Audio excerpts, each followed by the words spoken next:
Olá, bom dia, boa tarde, boa noite, boa madrugada. Seja muito bem-vinda, muito bem-vindo ao nosso encontro semanal, né, por assim dizer. Meu nome é Marcos Vinícius e quero convidar você à nossa aula de número 38 de estudos do livro O Céu e o Inferno, ou A Justiça Divina segundo o Espiritismo. Na aula de hoje nós vamos dar continuidade, né, à muito elucidativa mensagem do senhor Samson, pouquíssimos dias depois do desencarne dele. Lembrando que nós estamos, né, o Allan Kardec dividiu esses relatos dos próprios espíritos, ele os dividiu em grupos de espíritos. E nós estamos iniciando com o grupo dos espíritos felizes, aqueles que tiveram uma boa morte, que desencarnaram bem, com muita consciência, pessoas que, enfim, fizeram o que era certo em vida. Então, dando continuidade e encerrando, né, essa mensagem do senhor Samson. Antes de começar, eu estou gravando essa videoaula numa manhã de quarta-feira, dia 19 de abril de 2023. Estamos a 166 anos de o lançamento de O Livro dos Espíritos, então é uma semana muito importante para o Espiritismo.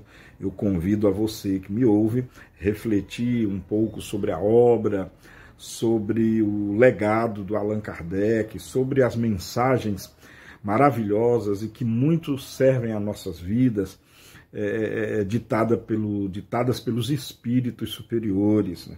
Muito importante refletir sobre isso, sobre a transcendência e importância de todas essas obras. Pois então, dando continuidade aqui, estamos, só para quem quiser se situar, né, nós estamos na segunda parte do livro O Céu e o Inferno, no capítulo 2, Os Espíritos Felizes, e dando continuidade à comunicação do senhor Samson, né, no item 7, o que a sociedade pergunta é o seguinte: disseste que no momento de morrer não víeis mais, contudo pressentíeis. Não víeis mais corporalmente, isso se compreende. Mas antes que a vida estivesse extinta, já entrevíeis a claridade do mundo dos espíritos? Bela questão, né? Um momentozinho aqui da morte, aquele desligamento, qual foi a sensação que o senhor Samson, em termos de vista, teve, né? Olha, vejamos a resposta dele. Foi o que eu disse precedentemente. O instante da morte dá a clarividência ao espírito. Os olhos não veem mais, mas o espírito, que possui uma visão bem mais profunda, descobre instantaneamente um mundo desconhecido. E a verdade, lhe aparecendo subitamente, lhe dá, momentaneamente, é certo, uma alegria profunda, ou uma pena inexprimível, segundo o estado de sua consciência e a lembrança de sua vida passada. Então vejamos que lúcido, né? Aquela visão você vê, não mais com esses olhos, é a visão do espírito. Como que é essa visão? Olhe, sendo bem sincero, não faço a menor ideia. Acho que é algo que só saberemos quando chegar a nossa vez. Espero que demore ainda um bocadinho, ou um bom bocado, né? Mas nós saberemos, mas é uma visão diferente. Agora, como é que eu vou saber, como é que eu vou dizer como que seria essa visão do espírito, né? Não dá, não tem como nós sabermos. Mas, conforme Samson está aqui afirmando, é uma visão muito mais profunda. E me toca quando ele diz assim, que dá uma certa alegria profunda, ou uma pena inexprimível, segundo o estado de sua consciência e a lembrança de sua vida passada. Claro, né? Os que tiveram uma boa vida vão ter coisas boas do que se lembrar. Os que só fizeram coisas ruins, os que só prejudicaram, os que só fizeram o mal, só vão ter coisas terríveis a se lamentar. Bom, a próxima pergunta, que está no item 8, incrível essa pergunta, uma das mais importantes que eu pude ver aqui, olha só. A sociedade pergunta, né? Desejarias nos dizer o que, no instante em que os vossos olhos se reabriram, a luz vos impressionou, o que vistes? Desejarias nos descrever, se possível, o aspecto das coisas que se vos ofereceram? Olha que pergunta, gente. Ou seja, no momento em que ele teve consciência, o Samson, no momento em que a visão espiritual lhe deu a capacidade de ver, o que foi que ele viu? Olha só a resposta dele. Quando pude voltar a mim e ver o que tinha diante dos olhos, estava como deslumbrado e não me dava bem conta, porque a lucidez não retorna instantaneamente. Mas Deus, que me deu um sinal profundo da sua bondade, permitiu que eu recobrasse as minhas faculdades. Vi-me cercado de numerosos e fiéis amigos. Todos os espíritos protetores que vêm nos assistir me cercavam e me sorriam. Uma felicidade sem igual os animava e eu mesmo, forte e bem, todavia, podia sem esforços transportar-me através do espaço. O que vi não tem nome nas línguas humanas. Virei, de resto, falar-vos mais amplamente de todas as minhas alegrias, sem ultrapassar, todavia, o limite que Deus exige. Sabei que a felicidade, tal como a entendeis entre vós, é uma ficção. Viveis sabiamente, santamente, no espírito de caridade e de amor, e vos estareis preparando impressões que os vossos maiores poetas não saberiam descrever. Então, como é que dá para interpretar isso? Como é que dá para interpretar uma visão de mundo espiritual tão maravilhosa? O que me surpreende aqui, que me deixou já atento, assim, é que ele não descreve móveis, não descreve que está em uma cama, não escreve que está em alguma edificação, porque Kardec foi claro, ele perguntou, que coisas vistes? É verdade que ele falou que viu muita coisa, mas o que mais chamou a atenção a ele foi a presença dos espíritos amigos, né, dos espíritos protetores dele. Muito relevante também o item 10. O item 10. Pergunta é: por vós, como vos vedes? Reconhecei-vos uma forma limitada, circunscrita, embora fluídica? Senti-vos uma cabeça, um tronco, braços, pernas? Olha a transcendência da pergunta. Como é que o Samson estava se sentindo? Como é que ele estava percebendo-se? Resposta: o espírito, tendo conservado a sua forma humana, mais divinizada, idealizada, sem contradita, tem todos os membros de que falais.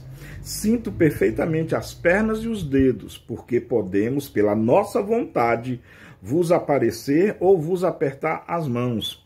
Estou junto a vós e apertei a mão de todos os meus amigos, sem que tivessem consciência disso. A nossa fluidez pode estar por toda parte, sem encher o espaço, sem dar nenhuma sensação, se esse for o nosso desejo. Neste momento, tendes as mãos cruzadas e tenho as minhas nas vossas. Eu vos digo, amo-vos, mas meu corpo não toma lugar.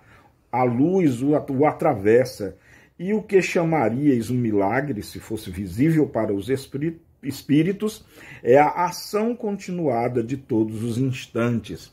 E aí uma nota que ele mesmo profere, muito interessante.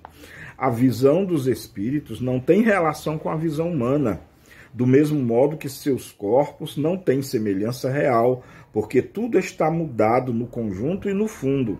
O espírito, eu vos repito, tem uma perspicácia divina que se estende a tudo, uma vez que pode mesmo adivinhar o vosso pensamento. Também pode, oportunamente, tomar a forma que melhor recorde as suas lembranças. Mas, no fato, o espírito superior que terminou as suas provas ama a forma que pôde conduzi-lo junto a Deus. E que coisa interessante, né? Que coisa maravilhosa, porque exprime a percepção dele, exprime a percepção de uma de uma mente que está tomando a consciência do aqui e agora para ele. O próprio corpo, né, que o senhor Samson admite ainda ter, braços, dedos e tudo, fica a questão aqui para o nosso raciocínio. Eu entendi que não é um corpo real, não é um corpo como nós temos o nosso. Eu entendi que essa sensação de ter pernas e dedos e cabeça ainda não vamos esquecer que o Samson não tinha nem uma semana ainda de desencarnado. Muito provavelmente era a sensação mental dele. É aquela sensação de quem viveu uma vida inteira na carne. E aí, claro, ele guarda ainda essas reminiscências. Isso é tão claro quando ele diz que apertou a mão de todos, mas ninguém sentiu, ninguém pôde perceber. Porque aqui para nós, de fato, não eram mãos, era o pensamento dele. Esse sim, como o pensamento carrega informação, como o pensamento carrega... Enfim, o pensamento é tudo, o pensamento nos define, era como ele estava se enxergando agora. Afinal de contas, para seres tão materializados como nós, é muito difícil compreendermos a nós mesmos e a vida sem um corpo.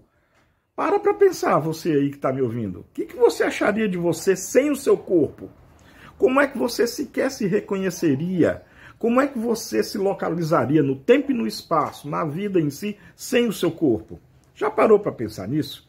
Eu penso que essas reminiscências, nós as mantemos, essa sensação de que ainda temos um corpo, nós ainda as mantemos. É parecido como o amputado que ainda reclama de ter dor na perna que não existe mais, que diz que está com coceira na perna que não existe mais, porque está tudo registrado no cérebro.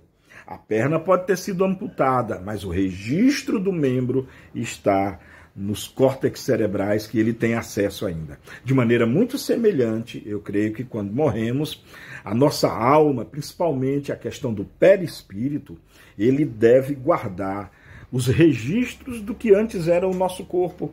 E por muito tempo, como ele fala até no finalzinho, até que ganhemos, assim, de certa forma, um corpo espiritual perfeito e puro, como o é, de um espírito superior, mais próximo de Jesus, aí sim não será mais necessário a visão ou as sensações do antigo corpo puramente material. É isso, muita coisa para pensar, eu sei, que linda mensagem, né? Leiam na íntegra lá no livro O Céu e o Inferno, vale a pena. E assim eu me despeço dessa aula, até a próxima. Beijo no coração em todas e todos, amemo-nos como Jesus nos amou. Tchau.